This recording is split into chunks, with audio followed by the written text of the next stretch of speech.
ఏపీలో కూటమి ప్రభుత్వ విధ్వంస పాలనకు అంతే లేకుండా పోతోంది. విజయవాడ సెంట్రల్ నియోజకవర్గంలో టీడీపీ కక్ష సాధింపు చర్యలకు దిగింది. వైఎస్ఆర్సీపీ సానుభూతి పరులే లక్ష్యంగా చేసుకుంది. టౌన్ ప్లానింగ్ సిబ్బందితో రామకృష్ణాపురం బుడమేరు వంతెన వద్ద దుకాణాలను ధ్వంసం చేయించింది టీడీపీ. వైఎస్ఆర్సీపీకి సానుకూలంగా పనిచేశారనే నెపంతో అర్ధరాత్రి జేసీబీలతో దుకాణాలు ధ్వంసం చేశారు. అర్ధరాత్రి నానా హంగామా సృష్టించారు టౌన్ ప్లానింగ్ అధికారులు, టీడీపీ నేతలు. గత 20 ఏళ్లుగా బుడమేరు కట్ట మీద చిరు వ్యాపారాలు చేసుకుంటున్నామని బాధితులు ఆవేదన వ్యక్తం చేస్తున్నారు.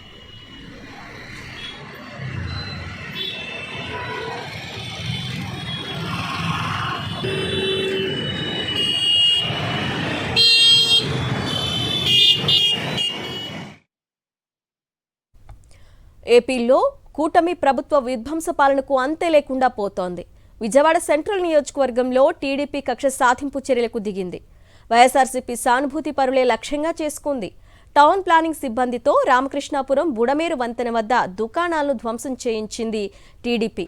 వైఎస్ఆర్సీపీకి అనుకూలంగా పనిచేశారనే నెపంతో అర్ధరాత్రి జేసీబీలతో దుకాణాలు ధ్వంసం చేశారు. మరిన్ని వివరాలు మా ప్రతినిధి అశోక్ అందిస్తారు.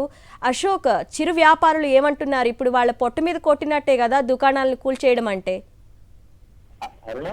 కూటమి ప్రభుత్వం ఏర్పాటు నుంచి ఇప్పుడు కూడా వైసీపీ కార్యకర్తలు, నాయకులతో పాటు వైసీపీకి సానుభూతి పరులుగా ఉన్నవారు కావచ్చు, వైసీపీకి ఓటు వేసిన వారు కూడా వీళ్ళందరినీ కూడా లక్ష్యంగా చేసుకుని దాడులు అయితే కొనసాగుతున్న పరిస్థితి. ఈ 45 రోజుల్లోనే ముఖ్యంగా విజయవాడ సెంట్రల్ నియోజకవర్గంలో అనేక ఘటనలు చోటు చేసుకున్నాయని చెప్పుకోవచ్చు. తాజాగా బుడమేరు ఎవరైతే కట్ట ఉంటుందో కట్ట మీద చిరు వ్యాపారాలు చేసుకుంటున్న వారికి సంబంధించిన వ్యాపార దుకాణం తొలగించారు. అయితే నేరుగా టీడీపీ నేతల దగ్గరుండి టౌన్ మున్సిపల్ సిబ్బంది ఎవరైతే ఉంటారో టౌన్ ప్లానింగ్ సిబ్బంది వారి సహకారంతో వీటిని తొలగిస్తున్న పరిస్థితి కనబడుతుంది. అర్ధరాత్రి జేసీబీలు అలాగే పోలీసుల సాయంతో షాపులన్నీ కూడా ధ్వంసం చేసి వారిని వీధిన పడేసిన పరిస్థితి. గడిచిన 20 సంవత్సరాలుగా వారు అక్కడ వ్యాపారాలు చేసుకున్నారు.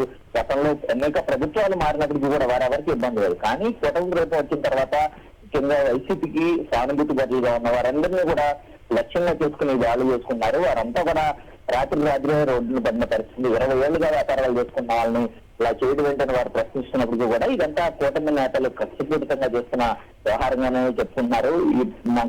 ఇలా చేస్తే ఎలా తమకు న్యాయం చేయాలనే బాధ్యతలు అయితే ఆందోళన, ఆవేదన వ్యక్తం చేసిన పరిస్థితి మనకు అక్కడ కనబడుతుంది. Right Ashok, thank you.